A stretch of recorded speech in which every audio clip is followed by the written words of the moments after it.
नमस्कार दोस्तों, चर्चा में आप सभी का स्वागत है। दोस्तों मैं हूं कुस्तुबे। आप लोगों से एक रिक्वेस्ट है, बहुत ही छोटी वीडियो है ये, इस वीडियो को स्किप मत करिएगा। आप लोगों से रिक्वेस्ट कर रहा हूं हाथ जोड़ के।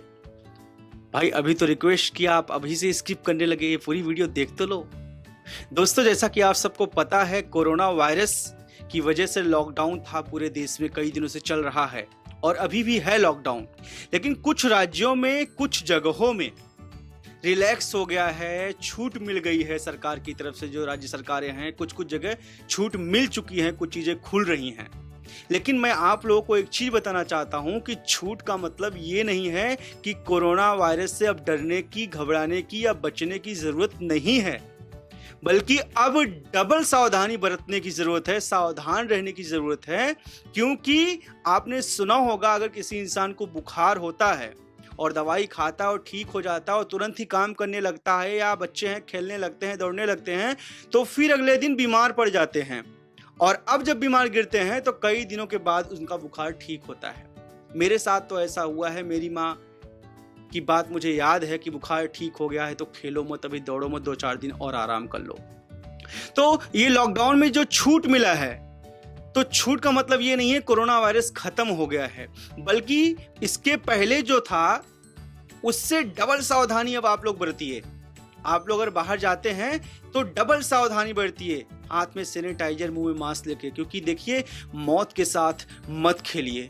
मैंने अपने जीवन में पहली बार ऐसी बीमारी देखी है कि लोग जो अपने बहुत खास लोग हैं, मरने के बाद वही नहीं छूते हैं।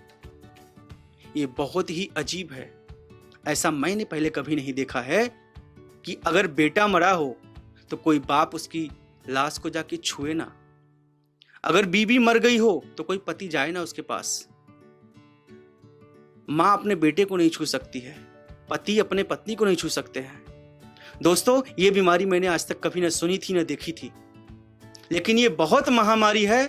इसलिए प्लीज रउआ सभी से हाथ जोड़ के निहोरा कहता नहीं, it's my humble request all of you, please आप लोग ध्यान रखिए। लॉकडाउन में जो छूट मिला है, इसका मतलब ये नहीं है कि आप लोग अब आजाद हो गए हैं, बल्कि अब और पाबंदी एक तरीके से लग गई है। पहले घर में थे तो कोई दिक्कत नहीं थी। और मुझे पता है कुछ लोग बोलेंगे कि जो गरीब मजदूर हैं, अगर लॉकडाउन में छूट नहीं मिलती तो उनका क्या होता।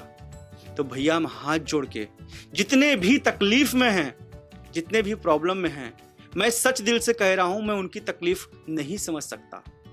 मैं सच कह रहा हूं, क्योंकि जिसके ऊपर जो पड़ती है उसी को पता होता है। लेकिन हाँ, महसूस करने की कोशिश कर सकता हूं जरूर, क्योंकि मैं भी इंसान हूं, मेरे अंदर भी दिल धड़कता है, महसूस कर सकता हूं मैं। और मैं जिस लायक हूं वो चीज मैं कर रहा हूं, और भगवान ने मुझे उस लायक नहीं बनाया है कि मैं उनका पूरा संकट हर लूं। और आप लोगों को मैं बता दूं कि कोई भी इंसान इस लायक नहीं है। यहां तक कि प्रधानमंत्री नरेंद्र मोदी जी भी, वो कोई भी स्कीम लाते हैं, कोई भी योजना लाते हैं, तो कोई लोग खुश होते हैं, कोई लोग उदास होते हैं। आप ही घर के अगर पिता हैं, आपके 4 बच्चे हैं, तो किसी को बैगन की सब्जी, किसी की लौकी की सब्जी, किसी को आलू की सब्जी, किसी को पालक की सब्जी पसंद होगी।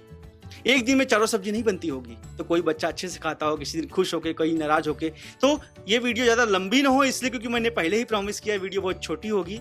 दोस्तों प्लीज मैं रिक्वेस्ट करना चाहता हूं, लॉकडाउन में जहां छूट मिली है, आप लोग सतर्क रहिए, सावधान रहिए। प्लीज प्लीज प्लीज हाथ जोड़ रहा हूं आप लोगों के। बस यही कहना था दोस्तों। आपने अपना कीमती टाइम दिया, आपने मेरी वीडियो को देखा, धन्यवाद। अगर हो सके तो, अगर आपका पैसा खर्चा ना हो तो इस वीडियो को थोड़ा सा अपने दोस्तों के साथ शेयर कर लीजिए, ताकि मेरी बातों से अगर एक भी इंसान प्रभावित होता है और वो सावधानी बरतता है, तो मैं अपने आप को बहुत ही कृतज्ञ समझूंगा। धन्यवाद। और आपके छोटे भाई कुस्तुबे का आप सबको नमस्कार।